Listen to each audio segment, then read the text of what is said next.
Okay, so inside your Samba security release. So I want to talk a lot about what we do in that burrowing behind the scenes to actually make a Samba security release. A little bit of, so much of this is not, we got it listed, but I don't think people really appreciate quite how much work is done on that. And I think we need to talk about what we really, how long we should be spending on these things, and whether the current pattern of spend as much time as it takes is really helping us. So let's find a way to, so what's a Samba security release? Because I think it's as murky as this flooded pathway. The bottom is very hard to see. And you can sort of see where you might have gone in less flooded times.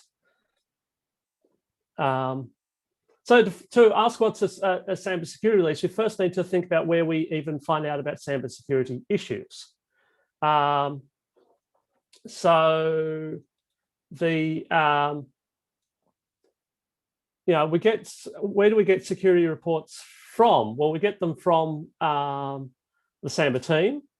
Thinking hard or direct customers. So we're working on something and go, oh bother. We get them to the security mailing list. So we get some people come in and diligently tell us, well, this doesn't look good. But I often so often see things to the public mailing lists, which actually turn out to be security issues, but people start posting on the mailing list. And we also get them from Fuzzing. But I'd also like to ask, while we're talking about this presentation, I would appreciate comments during the presentation. So if you think there's things I've missed or things that, hey, we also have, these other things coming in, please, I would have said, go to the chat, except I hid the chat on this. I don't know how to get it back. So you'll just need to speak up. Okay, if someone can tell me how to get the chat back with all my full screens on. You can hover over the green bar that should be somewhere on your screen, and either you have a chat button there, or you have to click on the 3 buttons menu and select check from the drop down, and then it should be a floating window. Okay, good. And that's not showing back up on yours? We can't see the chat, but it's a grayed out box that's floating over your presentation, so it's not ideal. Okay. Okay. As likewise, this other box probably. That was actually hidden, funnily enough. But if you move it to another screen, it's fine. Okay, let's do that. Okay, sorry, as I say, new to Zoom. Okay, so, but also, it's not just we get in security reports. Not all things that people think are security, not all things that people think are normal issues are normal issues. Some of them are security reports, but the other way around also applies. Our, a number of things that we might think of as security issues, we don't issue releases for. So we will issue a release for privilege escalation if you can, if you can become root on the server, if you can run commands on the server. Those kind of things are fairly obvious. But we also do it for like share escape. And you're still the same user on the server, but we said you're going to stay inside that directory. If you can get out, and we paid security issues for this in the past. If you can crash the SMTP process to which you're connected, that's considered a self-DOS, and we just don't care. But if you're a local user and you crash Winbind on your system, then that is, because we consider there's a security boundary between users on a system. I think that in the modern world, the concept that different users on a system have much of a security boundary, if you're able to run local code, I think we've I wonder how much longer that will really apply. We seem to be using containers as the more and not really assuming that individual POSIX users can't affect each other as much as perhaps we did 10 and 20 years ago. We mostly trust the Active Directory domain controller, but only if we can cryptographically prove that connection. So we, but we try not to trust the server in general.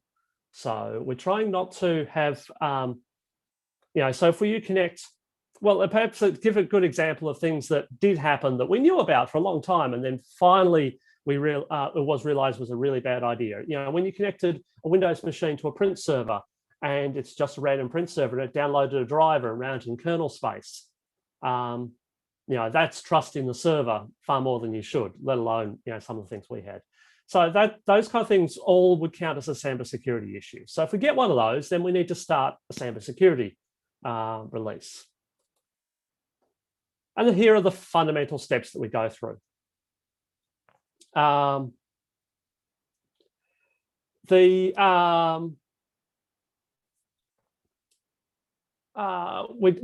discover, and Arvid says that denial of service on RPC endpoint mapper could be considered.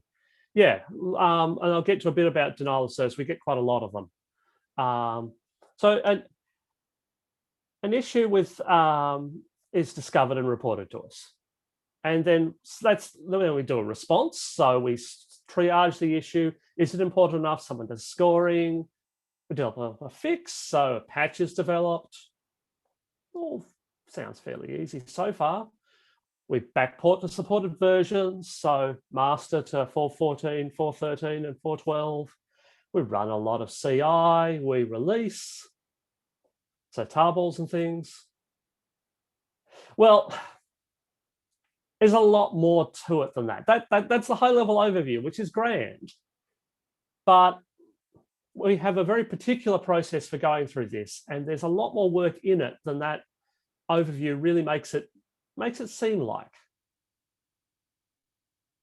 And it starts with these so hopeful words. Somebody should feel responsible. Anyone out there feeling responsible today?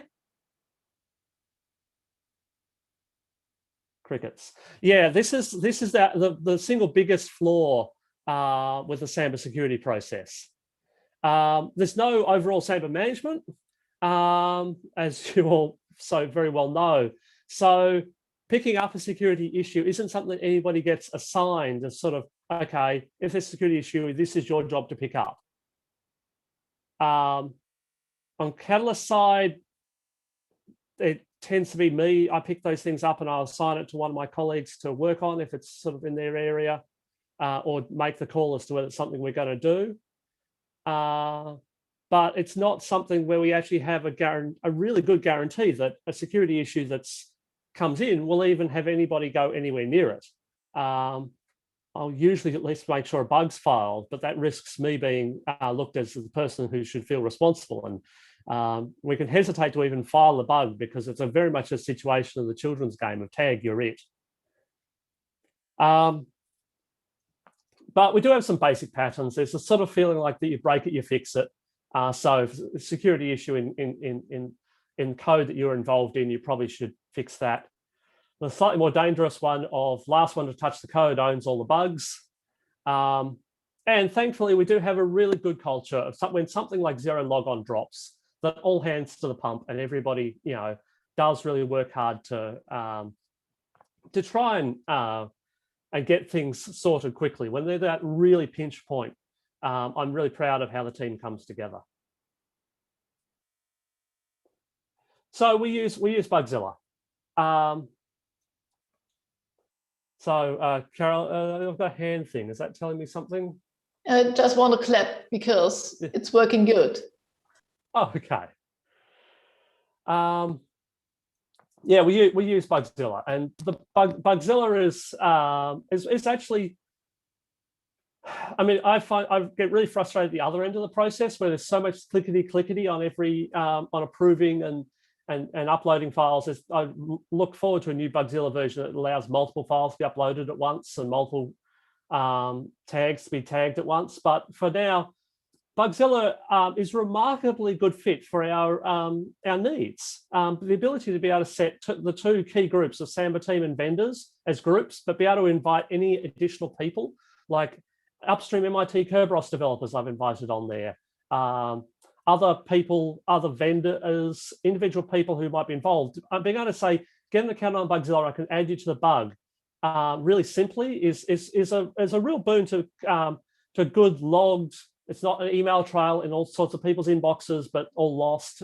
I'm actually really pleased with using it. And we particularly being able to redact comments so that we can go and release the whole bug later, but be able to take out things that might have been private information or allude to a different security issue. It's really nice to be able to make the record public later. So actually, things are good. It could be better, but I don't object to our tooling there. So you've got bugzilla. So the first thing we've got to do is create a bug. So you've got to make sure that you mark the bug private. You have to click the advanced fields thing, which is not obvious. And then you go and select Samba core developers as the restriction. You title it Embargo Security. The last few ones I've been adding thought experiment, where it's been something where I think I've got a security issue, but I haven't proven it out. That avoids confusion and makes the mail clear, and you fill in as much as you can. Now, the only thing that doesn't happen at this stage, which I sort of would like, is I'd love it if those bugs came to the attention of the Samba team more directly when you created the bug. You sort of need to mention it to the security list sometimes if you want to know that everybody knows. But we've got the bug. And then the second step is to write the advisory. So you might not really know everything about your security issue at this point, but certainly don't know the versions with the fix and things, but there's something quite useful about writing the advisory. When you write the advisory, you often are forced to sort of think about the issue far more carefully than when you're all very excited having found a security issue, or in dread. It depends on the mood, really. But writing it down helps you, go, oh, I need to check that. I'm trying to explain this to someone else. How would I make sure we've got the right details?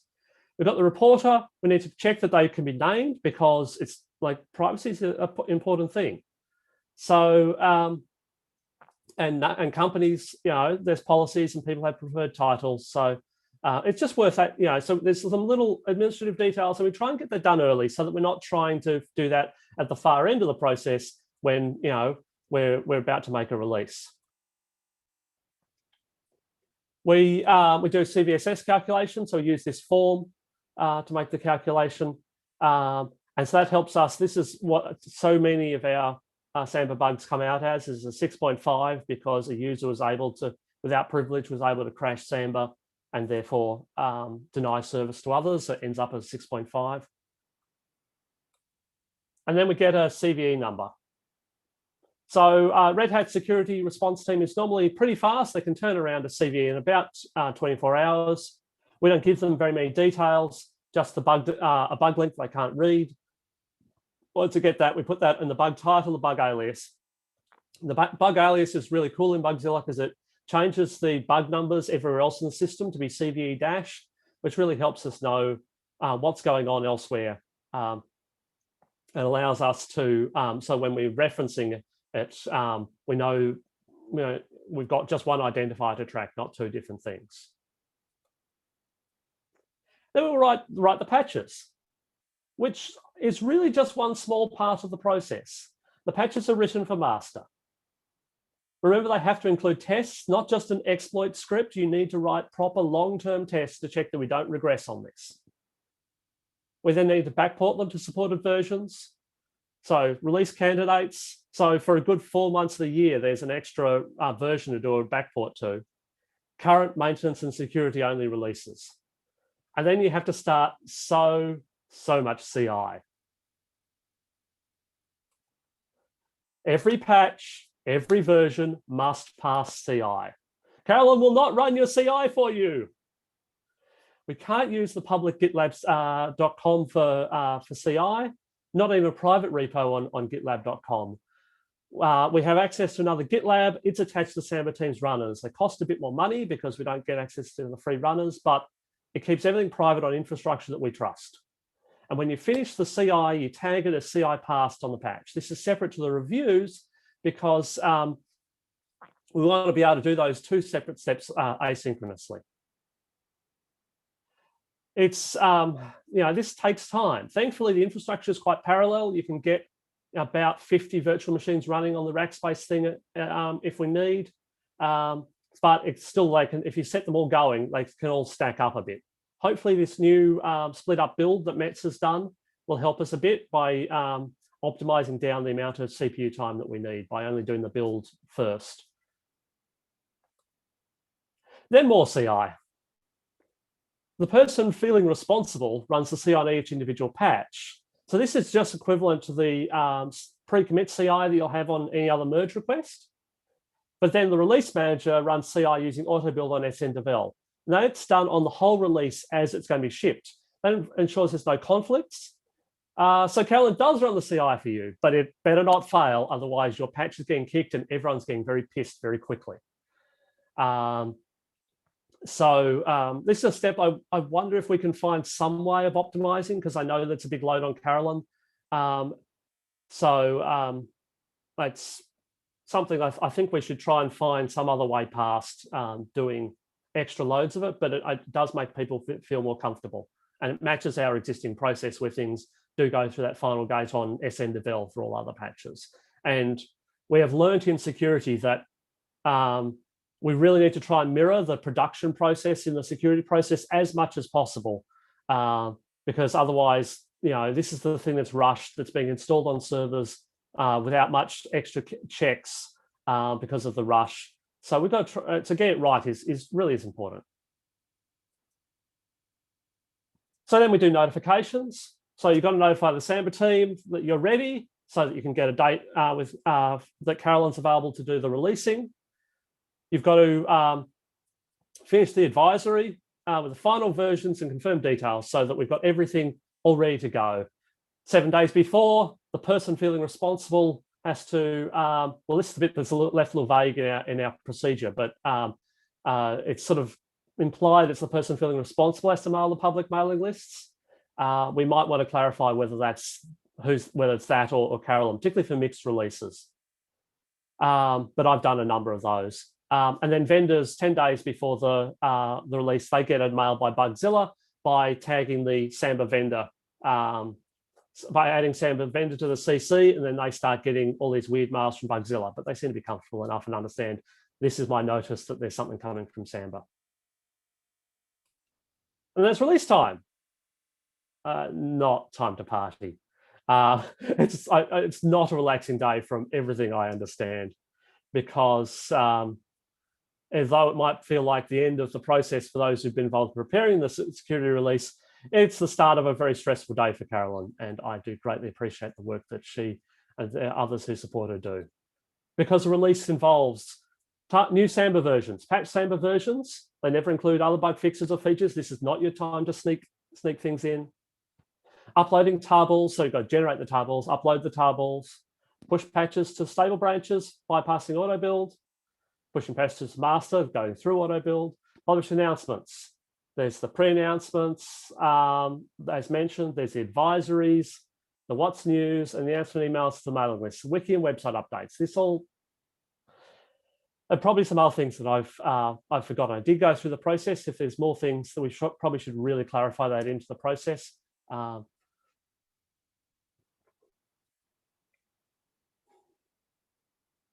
how much work is this anyway? Someone should feel responsible. Feels like standing in the middle of that flooded river. There's a lot of time goes into building a Samba security release. These numbers are from Catalyst's timesheet system. So they just cover time that Catalyst staff spent on these issues, and some details I got back from Carolyn. So there's an undisclosed security issue. It's not a big one. That's why it's suspended. But it got suspended at 285 hours. Now, that's poor management on my part and poor specification on my part. That's not no fault of the developer involved, but we just had to go, yeah, that's not enough. There's still another week's work, the mythical week's work to finish it up, and we just need to be doing other things. But other issues, a good number of them have come out around the 50-hour mark when I go back and look through our timesheeting system for Catalyst time only. And then, of course, there's other reviewers and of course, Carolyn's work.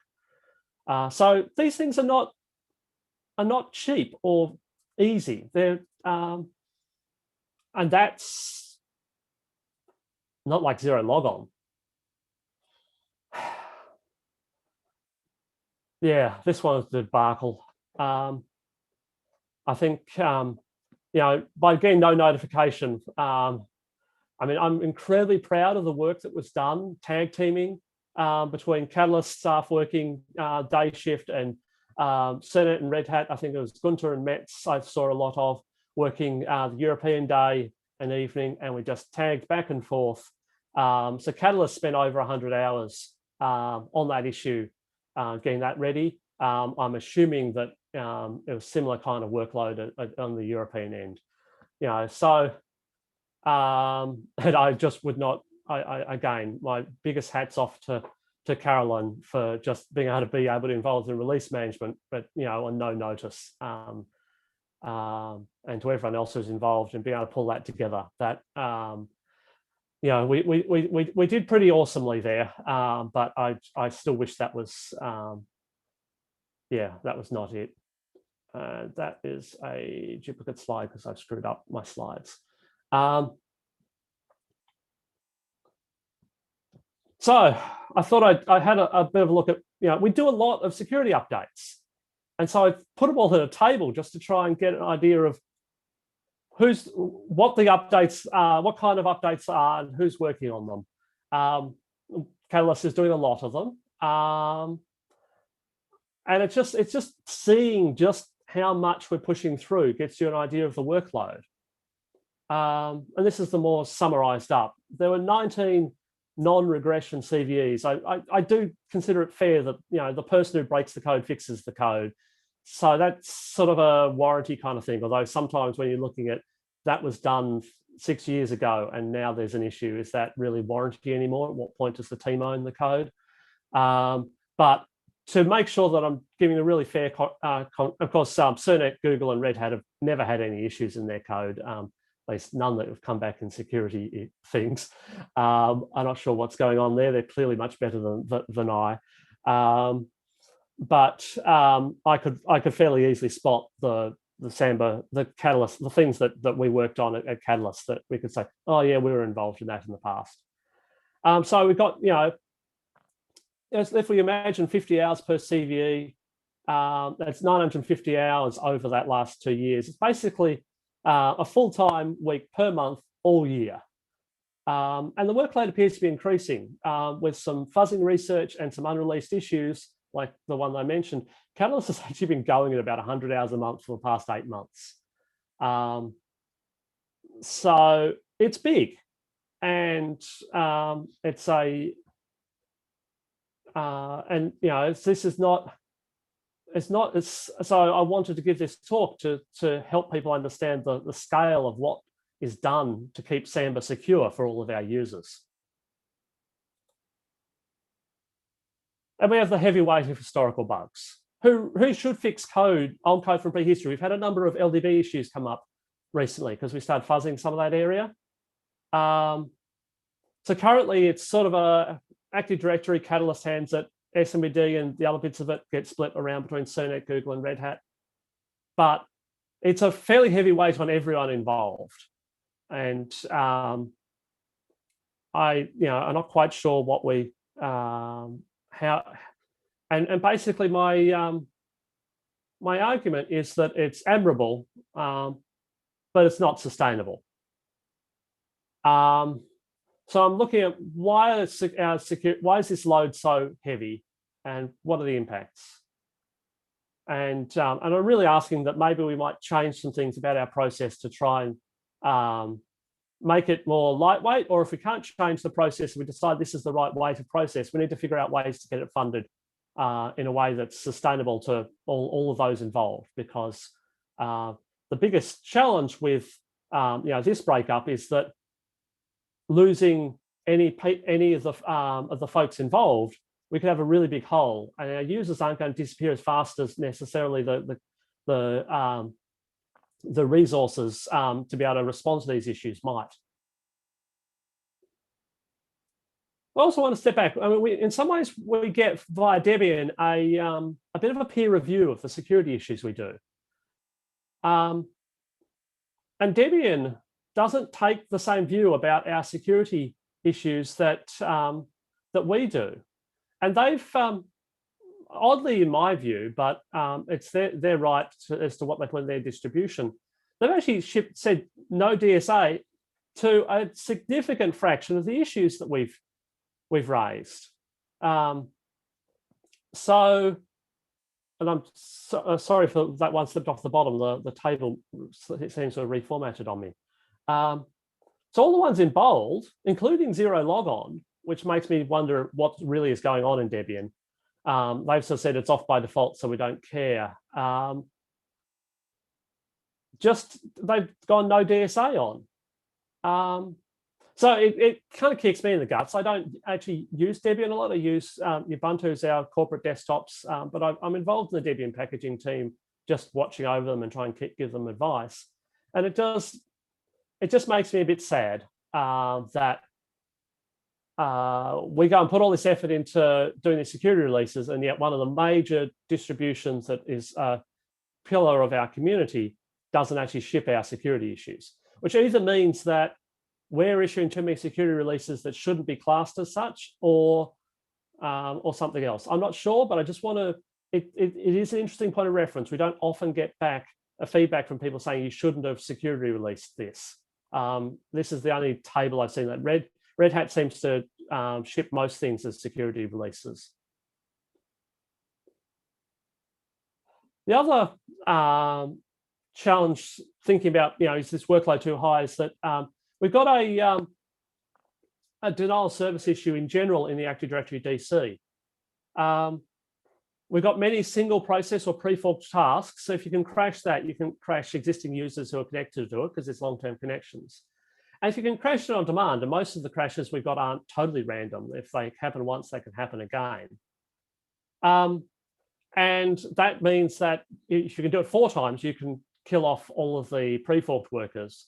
And the restart back off, which we stand by because we think it's better than having the server have constant process restart, means that we end up doing a CVE for any single crash almost anywhere in the Active Directory DC. And so that makes things fairly expensive in terms of, we have to issue security releases. DNS is a weak point. The DCRPC DNS management server, DNS server, in Windows is locked to administrators only, but Samba, we just rely on the LDAP ACLs in LDB. If we had it locked to just administrator, a number of the security issues that we that we have issued wouldn't be such, because only security issue. It's only, I don't care if an admin can crash the server; they can do worse. And the other thing is that the LDB petitions for DNS can be written to as a normal user, which means that our actual parsing code is an attack surface. And although that's what Windows does, I've talked to them and they've said talked to Microsoft, they said, yeah, that's by design. I'm keen to diverge from Microsoft's behavior. Find some way to lock down that you can't actually write to the DNS petition unless you've got an extra flag saying, I've come through a Samba DNS server. I think that could just, address a whole pile of issues that we keep on having in that code, and a number of other weaknesses that I'm just not happy with about that behavior.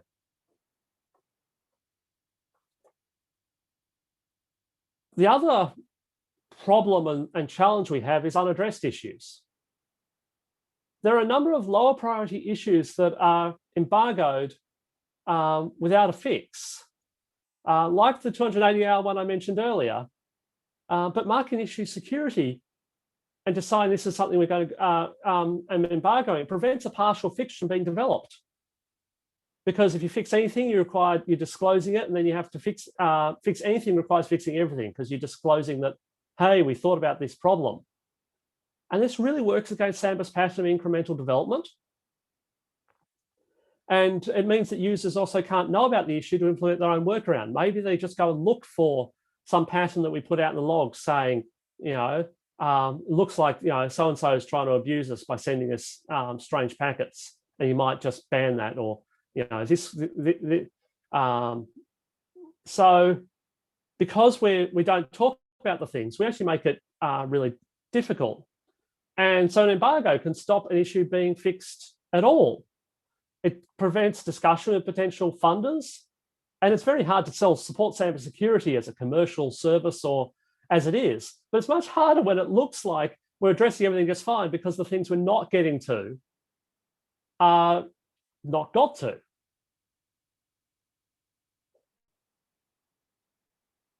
Jumping back to the chat, Arvid saying not configuring Active Directory by default in Debian. I mean, it's a supported option on the platform. I guess what's default is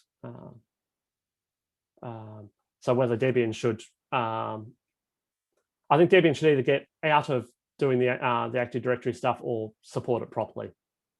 But anyway, so we need to make some changes. And the beach here is really quite changed. That is sea foam whipped up by the storm. Reducing the feature set won't help quickly. It's a long-term play. It's 2 years between when we take a release, decide to take the decision that something won't be in a feature between when we would stop actually having to support that in a security sense. I've only ever deprecated one feature mid-release, and that was the MIT Kerberos KDC, mostly because it both was new and it had already shown to have some issues as soon as it got shipped. So we said that was actually, went back to being an experimental feature. I think we should actively reduce our feature set. I had started to note some things I thought should go, but it's difficult and controversial. But I think the discussions like we had on the mailing list recently, where we tried to actually trim down things we didn't need and we got rid of NIS support, I think we should always have those discussions as to what do we not need, because just because code's around doesn't mean that it's free to keep. I think we should stop shipping a distinct LDB. I don't think there's any good reason why LDB should be a separate tarball. And therefore a separate release, etc. I don't, Samba, other things can build on LDB, just the same as they build on libSMB client, but I don't think that they should, I don't think the separate projects thing has actually worked for LDB. It makes it much harder to write tests because we can't use our full test system. And it makes our security releases and our distribution, the distribution packaging of those harder than it needs to be. I think it should just be bundled in as just something that we provide to the rest of the system. And if you just want LDB, then you build all the Samba, waste a bit of CPU, and you just pick out those libraries if you need to. But I think putting that burden on the Samba side isn't reasonable anymore. It was a nice idea, but the maintenance of LDB is entirely through the Samba side of things. So I think that we should probably align that closer to our needs. I think we should raise the bar for an embargo. Denial of service issues should only really come under embargo if someone's working on it, or maybe it's new. I think after that, we should really go and say, actually, we're going to do some hardening here. And yes, we're public about the things we need to harden. And I wonder if, like, we have shipped security issues. It didn't actually take that much time, but there was one where we counted the number of characters in a password wrong if it was multi-byte. And I sort of like, thankfully, that was a really easy one to push through. And I had some great help from Bjorn, who raised it. Or I think issues where an OK password would mitigate the issue. I just think that there's, maybe if someone was to try and say, oh, you can decrypt that Kerberos ticket coming back and therefore, become the user. A decent password, you wouldn't be able to decrypt off the wire. Just trying to put some ideas out there about ways we could try and trim down what's a Samba, what has to actually go through our full process.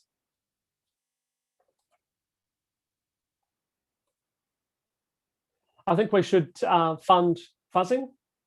I think, and I don't mean the Samba team particularly, but I think that the changes that we need to make is I think we need to find ways to have our fuzzing funded from our user and client community. I think we need to make that clearer to people that this is something that is a worthwhile thing to spend money on Samba doing. We have started to be able to find issues this way. The last couple of LDB ones were found that way rather than being found by an external attacker. Now, compared to just funding security work, there's at least an outcome which can help with procurement processes and things. And there's usually at least you can find some things. But if you're going to pitch for that kind of work to commercial customers, make sure you include enough budget to actually go through the process, the security process that it raises. I think we should also try and look to fund hardening. I think that there's a bit like the awesome work that's coming out of Red Hat funding the move towards FIPS mode and getting us out of our own crypto. I think we should continue to try and get and actively seek funding for locking down our DNS petition, upgrading Heimdall, and Catalyst goes out to clients looking to and pitches that work regularly. And so you've seen some work that we've done towards our Kerberos testing and things. Some of that we've managed to have clients pay for. A big shout out to LMAX Exchange, who paid for a little bit of the Kerberos testing work we did recently. I think we should, we need to try and get rid of questionable cryptography like landman password authentication and LMV2, which is this really odd corner that actually introduces more problems than it solves. And things like being able to funding good key rollover, or for bigger tasks, and can we do things like move PIDL to Rust or parts thereof, or lockdown replication so that we actually have a better security story than Windows in terms of who can get all the passwords.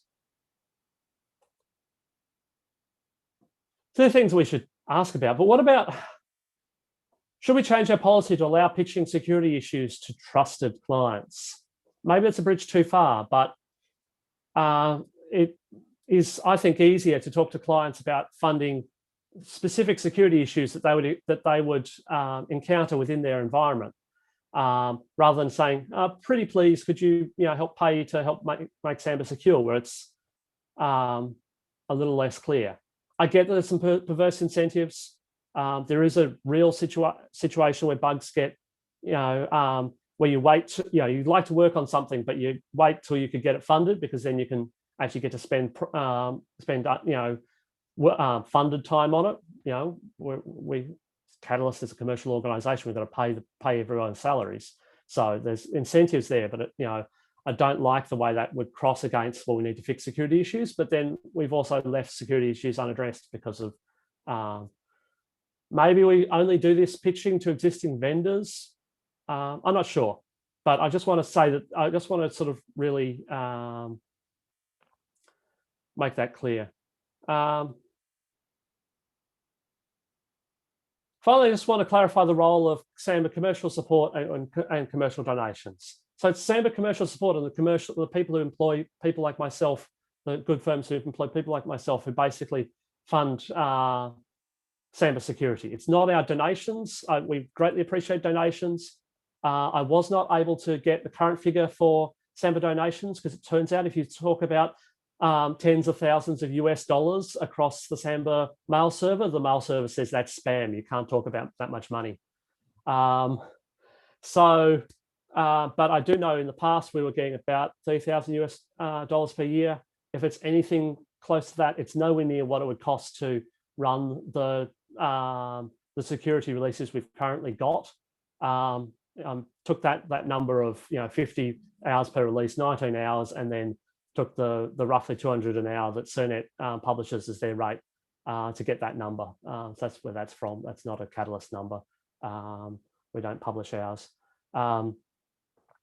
But the one area where maybe there's a role for the Samba team is to fund the sort of catching a whale, which I'm not sure that things like bad luck are possible to fund commercially.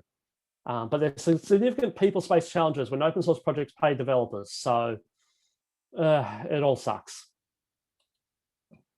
So please support your commercial support vendor. Experienced Samba developers to help with the next 0 day are only available if they've got someone employing them to be able to do security work. You can't, if you're, you need to be in the headspace for Samba and you need to be experienced doing Samba. We can't just go, oh, let's go and contract a Python and C developer and tell them to fix that issue. And that's not going to go well. I would encourage you, if you're involved in Samba anywhere, to ask your vendor for a support package, including upstream Samba security, is some of the things that you're funding. If you're a major world government, please fund Samba security specifically. Hitchhiker's Guide to the Galaxy reference there. And do buy a package subscription. If security matters, then it also matters to you to get your fix on time, every time.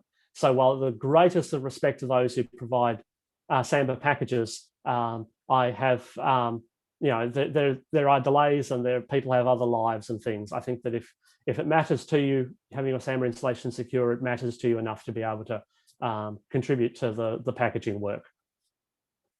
So on that note, I have 30 seconds for questions. So anyone got any questions? Comments, fruit,